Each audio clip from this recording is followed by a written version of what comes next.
Bueno, entonces vamos a hacer un ejercicio aquí en el tablero para tratar de ubicar un poco más los elementos del complejo y lo que es un complejo como tal. Entonces vamos a suponer que este es el complejo, ¿ok? Entonces ese complejo tiene como dos partes que lo consolidan, que lo forman. Entonces uno es una parte arquetipal.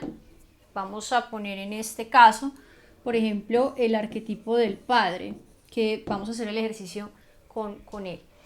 Y la otra parte que va formando este complejo es la experiencia individual, ¿sí?, que se va a tener con el padre, ¿sí? Esta es la parte que es innata y a su vez esta es la parte que tiene que ver con la experiencia personal, ¿ok? Entonces vamos a ver que el complejo se va formando a partir de ciertas experiencias que yo tengo en la vida alrededor del tema del padre. Y vamos a decir en este caso con el padre, con el padre biológico, por ejemplo. Solamente un ejemplo.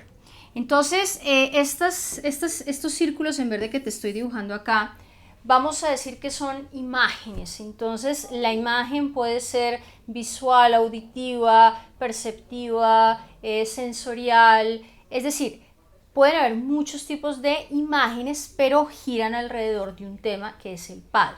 Entonces, aquí vamos a tener todos los recuerdos de lo que percibimos en relación a nuestro padre. Recuerdos, memorias, pensamientos, sentimientos, percepciones, etc. Entonces, según cómo hayan sido esas experiencias, esos recuerdos que yo tengo aquí, toda esta serie de imágenes se van a ir asociando y se van a ir como uniendo, pegando todas de una forma coherente y se van a enlazar alrededor de una emoción. Entonces, todas estas imágenes o todos estos recuerdos, memorias, etcétera, se asocian alrededor de una emoción, que puede ser una emoción muy positiva, si tengo un buen recuerdo de mi padre, o pueden ser unas emociones muy negativas, si tengo un recuerdo, por el contrario, muy dañino. Entonces, este es básicamente la estructura del complejo. Entonces, ¿qué es lo que pasa? Lo que empieza a suceder es que cuando ya yo me muevo en la vida, en un contexto distinto, vamos a poner, por ejemplo, en el contexto laboral. Entonces, esa persona tiene un jefe, digamos que es muy autoritario. Y resulta que esta persona también tenía un padre igualmente autoritario. Entonces, digamos que estos recuerdos que están aquí giran en torno al tema del padre autoritario, ¿cierto? Entonces, eso me hace crear un complejo negativo, ¿verdad? Los complejos pueden ser positivos o pueden ser negativos. Entonces, vamos a decir que cuando ahora en mi vida adulta, por ejemplo, yo me encuentro con un jefe autoritario, o esa persona más bien se encuentra con un jefe autoritario, el complejo se constela, es decir, se activa a raíz de la experiencia de ver otra vez representada en otra persona el tema del autoritarismo, ¿ok? Entonces, vamos a decir que, por ejemplo, la persona normalmente sabe poner sus límites, es una persona que dice lo que piensa, es una persona con un carácter, digamos, si no muy fuerte, por lo menos firme, pero cuando se confronta con esa figura autoritaria, de repente hay como una parálisis de su yo consciente, y entra el complejo y la persona se vuelve completamente sumisa y llega a mostrar, digamos, comportamientos que pueden ser tan extremos que incluso llegue a humillarse a sí mismo delante de ese jefe que es autoritario.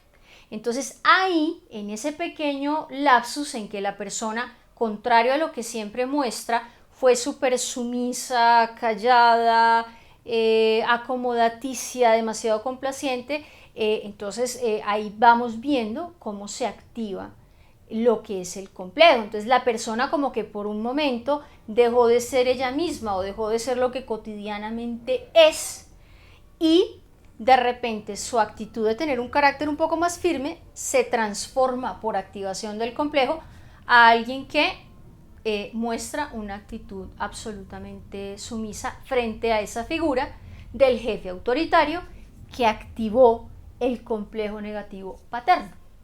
Entonces creo que con esto lo que te quiero decir y lo más importante es que básicamente el complejo nos paraliza momentáneamente y como que se apodera de nosotros y nos lleva a actuar de una forma en la que regularmente no actuaríamos. Eso es lo más importante.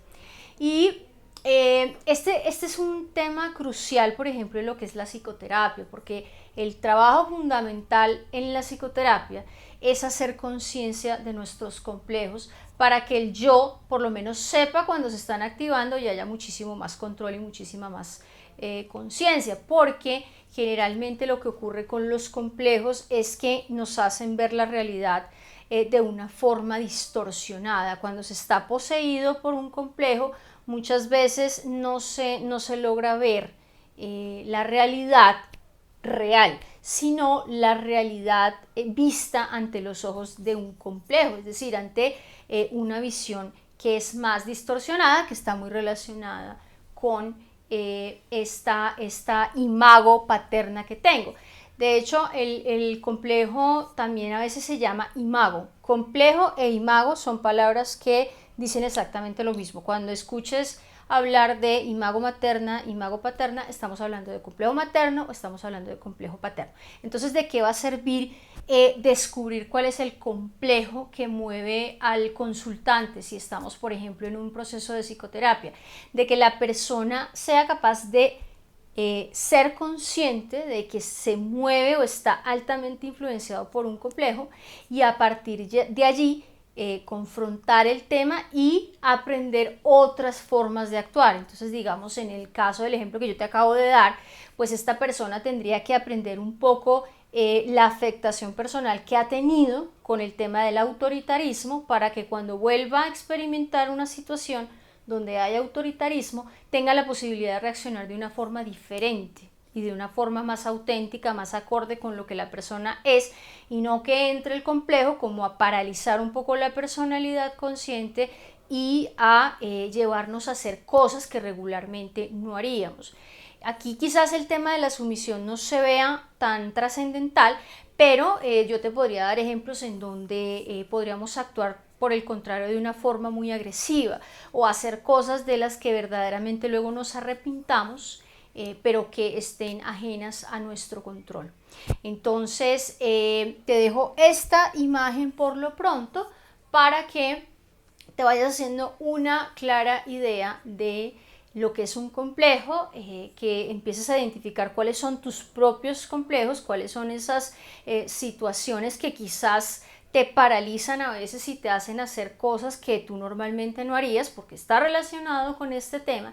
Y a su vez, si te dedicas a la práctica de la psicoterapia, por ejemplo, que prestes mucha atención a cuáles son los complejos que trae el paciente a la consulta, porque ese va a ser el punto crucial para que se puedan romper patrones que muy seguramente estén manteniendo situaciones que no se desean en la vida o que están estancando a la persona que está en tu consulta. Entonces, si tienes más preguntas sobre este tema de los complejos, puedes preguntarme a través del foro que siempre va a estar ubicado debajo de cada uno de estos videos.